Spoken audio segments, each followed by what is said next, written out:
This became a mess. This should have been done outside. Yeah. For sure.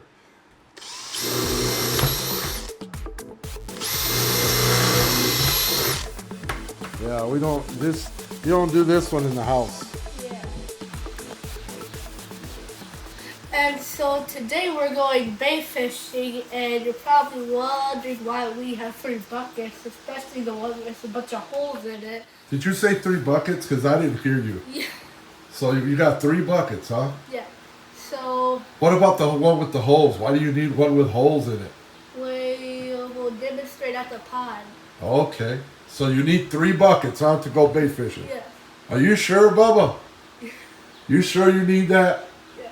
Oh, okay. Well, Bubba says we need 3 buckets, and he says we're going to demonstrate why, and we'll see. This is something that we've been waiting, right, Bubba, to show and demonstrate? Yeah. Right there. Boom. Oh, no, don't drag it. Don't drag it. Let him get it. Let him get it. He's got it. He's got it. He's got it. Oh, yeah. Nice one, Bubba. Look at this nice one, guys. Reel it in a little bit. Oh, yeah. Look at this. This is flathead material. Tell him, Bubba. Tell him. This is flathead material. Yeah.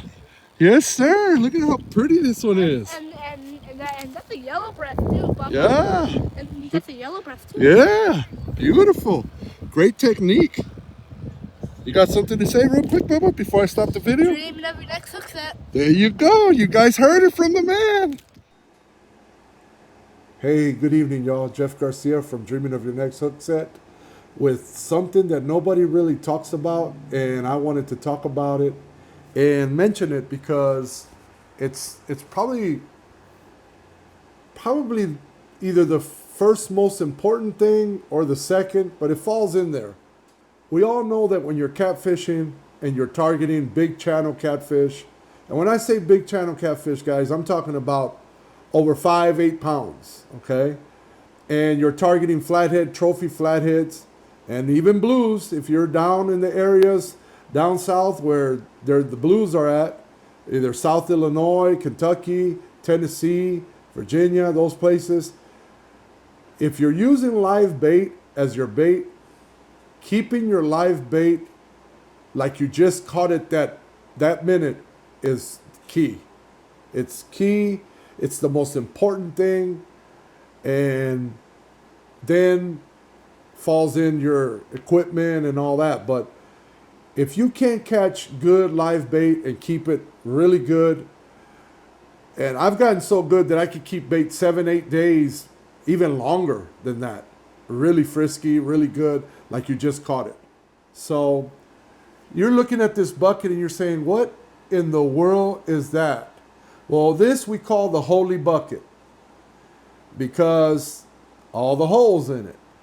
And without this bucket, this is part of the ingredient of keeping your live bait lively. Man, I've had people tell me, man, I've given them bait. And they're like, how do you keep that bait so lively? So, man, my bait always looks, well, first of all, they buy a bait bucket that's maybe this wide. Got the little handle, the traditional ones. I'll probably pop up one right here so you guys can see a picture of one that I'm talking about, or most of them. And they catch 15 pieces of bait, and they keep it in this bucket about a foot tall and about a foot wide with an aerator, thinking all they need is oxygen. No, these fish do not just need oxygen. They need fresh water every so often. And you have to try not to touch the bait as well, too. That's key. Not to be handling the bait with your hands. Try to have a system where you never really touch the bait until it's getting put on the hook. That's key as well. But I've had people tell me just recently, he's like, how do you keep him so lively like that? You know, there's a system to it, but without the start of it, the beginning of this system is this holy bucket. So today, I'm going to show you how I make a holy bucket. Simple, real simple. What you're going to need is a drill. A Makita would be nice if you get a Makita. with a nice battery, a 1/2 inch drill bit, right? You're going to need a tape measure, possibly, maybe a ruler, and I'm going to show you why. We're going to take this bucket that cracked on us. It's a nice bucket. I really like their buckets. It's see-through, so I can see and keep track of the bait, how the bait's doing. The ones that I don't put holes in, where I keep my live bait in. But this one we're going to put holes in it, and I'm going to explain why. Just real quick before you guys get into the video, this bucket, it's becoming a holy bucket. Number one, it has a crack in it, so I'm going to make it a holy bucket. The holy bucket serves for this purpose. When you're out there catching that bait, you need a holy bucket for this reason. Enjoy the rest of the video. It's going to show you for what reason. You need a holy bucket so that you can dump when your buckets, your other buckets with your live bait that you've caught starts getting dirty. You dump them in here without touching your bait, never touching your bait. The water drains out of it and all you're left is the bait. You put the bait down on the ground, leave it there, go get you your fresh water in your bucket, or take 2 buckets for fresh water. Go get you 2 fresh buckets of water. So you already have one ready for when you need to change it out, so you don't leave these out of the water too long. But the holy bucket will keep those baits from you spreading them all over the ground, the gravel, the rocks, the grass, all that can damage these fish. And you don't want to be handling them with your hands, because they have a coat on them, a protective coat. All these baits, shad, skipjack, bluegills, sunfish, chubs, especially chubs, creek chubs, suckers, they're called suckers as well. They have a coat on them, and the less you touch them, the better they're going to be, because we have lotion, salts, man, food we ate, all kinds of stuff in our hands that are germs to them that can cause problems. So I made the holy bucket for that reason, so that I don't have to touch the bait ever unless I'm going to put it on a hook. But let's just give you a little bit of the reason why you need 3 buckets. Well, when you catch your bait, which we'll demonstrate on video, when you catch your bait, you put your bait in 1 bucket, right, Bubba? Yeah. And after a while, you're catching them, and what happens to that bait in the water? It gets filled up. It gets filled up? Yeah. Or it gets dirty? Oh yeah, it gets dirty. And so what this is for is so you take this. And You can show them on here on the table. You can stand and up. so you get it, and so it's full and dirty. It's got water in it. Oh no! Blooper. Well, anyways. Okay, so anyways. And so once it's Get a towel, dirty, Bubba. Get a towel. You can tell them the rest. Get a towel real quick. So you see Bubba's bloopers already on the video. Messing up. All right, time to clean again, right, Bubba? Yep. All right. So you can keep your bait nice and lively. And Well, Bubba, you put your butt in the camera, Bubba. They're really seeing a whole lot. Another blooper for Bubba. Just pick up the bucket and take it around that one. Now look, let me show you a Papa trick. Stop, so you don't hurt your back. Move that bucket back. You gotta teach these kids. Now pick up your bucket. Nice. Dump the whole thing there. Don't let them jump out. There you go. All of it, all that poop in there too. There's poop in the bucket. Dump it all. Hurry up, they can't stay like that too long.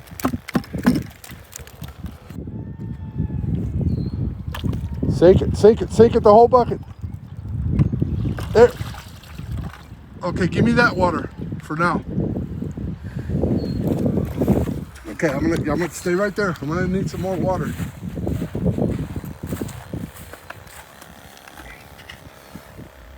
Okay, put a little bit of this dirty one. It's not real dirty, but it's not real clean either. But it's clean enough for this. Oh yeah. There you go. I got fresh water now. Fresh water. There it is. You got to be quick because these fish, they're sensitive. Y'all know how bluegills are sensitive. And these are bluegills, so they're very sensitive. Let's turn this up. Okay, right there.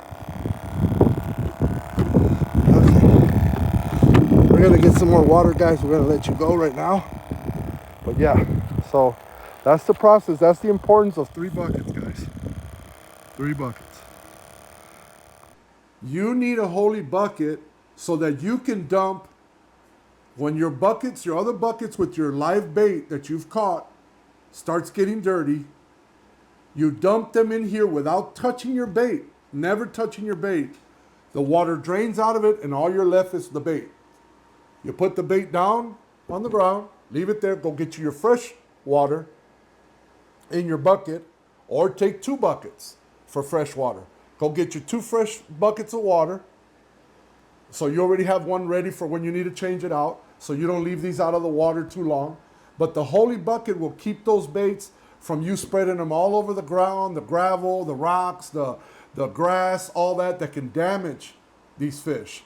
And you don't want to be handling them with your hands because they have a coat on them, a protective coat, all these baits, shad, skipjack, bluegills, sunfish, chubs, especially chubs, creek chubs, suckers, they're called suckers as well. They have a coat on them, and the less you touch them, the better they're going to be, because we have lotions, salts, man, food we ate, all kinds of stuff in our hands that are germs to them that can cause problems. So I made the holy bucket for that reason, so that I don't have to touch the bait ever unless I'm going to put it on a hook. So we're going to show you with this 1/2 inch. There's a couple ways you can do this.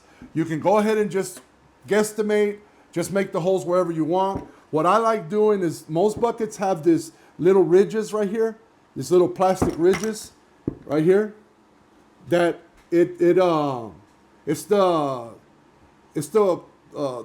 part of the bucket that keeps this bucket firm, keeps it solid. It's almost like the integrity of the bucket, you know. But I try to follow. I stay in between both lines and I try to follow and make all my holes in a row. And as many holes as you want. Try not to put a hole way down here where you ruin the bucket. Stay above the bottom part of the bucket. And what I do to keep that in line is I put my bottom one first and my top one first. And then I put however many I want to put in between. That's how I do that. But another way you could do it is you can just take a ruler, to be more exact, put your ruler up there and then measure where you want to put your holes. Of course, you got to set your ruler on solid ground or on a table so that they come out perfect. Because you don't want holes just all over the bucket. It looks kind of, when I first made my first bucket, it looked kind of rough. So you want to kind of keep them in line and sequence. So yeah, that's how you do that. The other way, you can use a tape measure and a marker. Just take your tape measure and mark where you want your holes. You could do that. But it's simple. This bucket is simple. But the reason I also call it the holy bucket is because of this. It keeps the bait fresh, you know, to save them for your fishing trip, or, you know, to go straight to your fishing trip. You never touch the bait. You don't put no salt, or you just ate some food and now the fish got food on his back, and, you know, you don't want to do that. Plus, you're eating food. You don't want to be touching fish anyways. So let's get started. So like I said, I'm going to stay within these two plastic areas right here and go straight down. How many holes am I going to put? I don't know. We're going to use a 1/2 inch drill bit, a Makita 18 volt brushless lithium ion drill. Yes, observe it. And so what you do is once that's dirty, once this bucket, once the bait fish, the other one, you pour it in, and so all of the fish stay in this bucket, right? And so you could fill this bucket back up. With what? What do you fill that one up with? With water from the river. Oh, fresh water, you mean? Yeah. So you're getting rid of the dirty water.